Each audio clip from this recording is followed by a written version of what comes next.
Hello दोस्तों, आप सबका स्वागत है मैथर्स यूट्यूब चैनल में। आज हम आपको एक बहुत ही खुशी की खबर देने वाले हैं। जिस चीज़ का आपको बेसब्री से इंतजार था, लोटस यूनिवर्सिटी PGIMS यूनिवर्सिटी जो नर्सिंग के लिए टेस्ट कंडक्ट करवाती है, एंट्रेंस टेस्ट लेती है, CET UHSR CET के नाम से, उसके फॉर्म निकल चुके हैं। उसके फॉर्म 8 तारीख यानी कल शाम को निकल चुके हैं। तो आइए इसके बारे में पूरी डिटेल अच्छे से जानते हैं। आपको कोई भी पैरामेडिकल कोर्स या नर्सिंग का कोर्स, BPT कोर्स बदला करना है जिससे PGIMS यूनिवर्सिटी लोटस से, तो उसके लिए जो एंट्रेंस एग्जाम है उसके फॉर्म निकल चुके हैं। आइए देखते हैं उनकी क्या टर्म एंड कंडीशंस है, कैसे फॉर्म को फिल किए, क्या क्या एग्जाम में आएगा, कौन सा स्टडी मटेरियल अभी पढ़ने के लिए अच्छा है, तब हमारा पेपर होगा। इसके लिए चलो चलते स्क्रीन पे।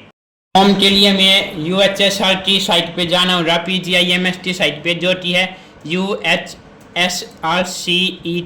admission.in जो ये सबसे ऊपर आपको साइट शो रही है, UHSRCET एडमिशन, इसके ऊपर क्लिक करना। ये पूरा नोटिफिकेशन आपको देखने को मिल जाएगा। इसमें सबसे पहले आप फोटोस कीजिए।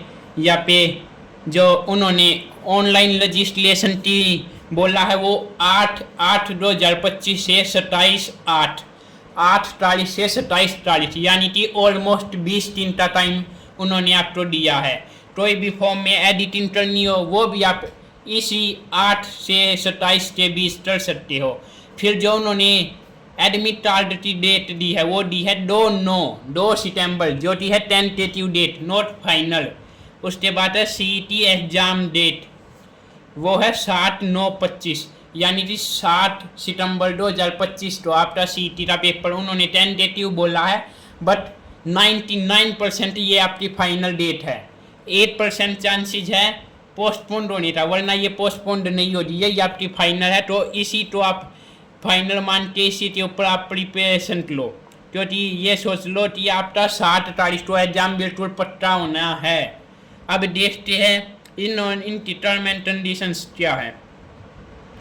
सबसे पहले इन्होंने बोला है जो कैंडिडेट अप्लाई करेंगे BCA या BCB डेडिटली से, उन्हें अपना क्लीमी और नॉन क्लीमी लेयर सर्टिफिकेट है जो इश्यू कर था गवर्नमेंट द्वारा, तब से 16/7/2024 से इश्यूड है। वो आपको यहाँ पे department of welfare of scheduled caste या बैकवर्ड क्लासेज है, सर्टिफिकेट इश्यूज है उसकी साइट से आपको 8/4/2025 के बाद वही आपका वैलिडेट माना जाएगा।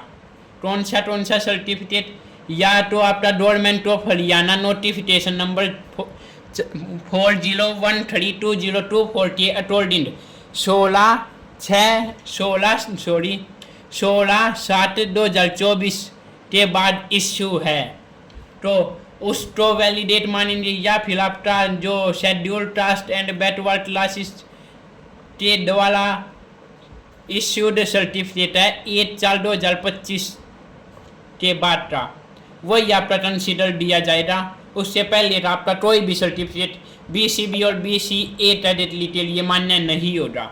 दूसरा है EWS कैटेगरी के लिए इन्होंने बोला है जो उनका इनकम और एसेस सर्टिफिकेट है वो इश्यू होना चाहिए गवर्नमेंट के नोटिफिकेशन 16/10/2022 के थ्रू 4/10/2022 से पहले का। फिर बोला इन्होंने certificate issued by competent authority after 8/2025 will only be considered valid for decided eligibility for admission under EWS category. इसका मतलब है जो EWS कैटेगरी का इनकम बदला था और EWS कैटेगरी का सर्टिफिकेट है वो आपका 8/4/2025 के बाद का आफ्टर 1/4/2025 का ही कंसिडर्ड होगा वैलिड, वरना आपका वो सर्टिफिकेट रिजेक्ट कर दिया जाएगा। तो ध्यान रखना आपके सर्टिफिकेट सारे अपडेटेड हो। फिर कैंडिडेट जो SC के थ्रू अप्लाई करने वाले हैं उनका जो इश्यू सर्टिफिकेट है वो जो हमारा वैलिड माना जाएगा वो है 15/5/2020 डेट। तो इन चीज़ों का बिल्कुल फोकस करना, बिल्कुल ध्यान रखना फॉर्म भरते टाइम। साइट पे नोटिफिकेशन चेक रहा। अब हम इसकी फीस देख लेते हैं। जो CET की फीस है वो लेने वाली है, जो अनरिजर्व कैटेगरी है उसके लिए 8,000 रुपीज़ 1000, और जो हमारी EWS और अदर कैटेगरीज है उनके लिए रहने वाली है 750। ये हमारी फीस लेने वाली है CET हमारे फॉर्म की। तो अब टेंटेटिव डेट थी हमारी 7, तो हम पेपर के बारे में थोड़ा डिस्कशन कर लेते हैं। हमारा 2 तो एडमिट कार्ड आ जाएंगे टेंटेटिव डेट के अकॉर्डिंग। तो आपका पेपर होगा 180 मार्क्स का, जैसा कि आप सभी को पता होगा 180 मार्क्स का। इसमें आपके 3 सब्जेक्ट आने वाले हैं, फिजिक्स, केमिस्ट्री और बायोलॉजी। तीनों सब्जेक्ट 60 नंबर के लेने वाले, 60 नंबर।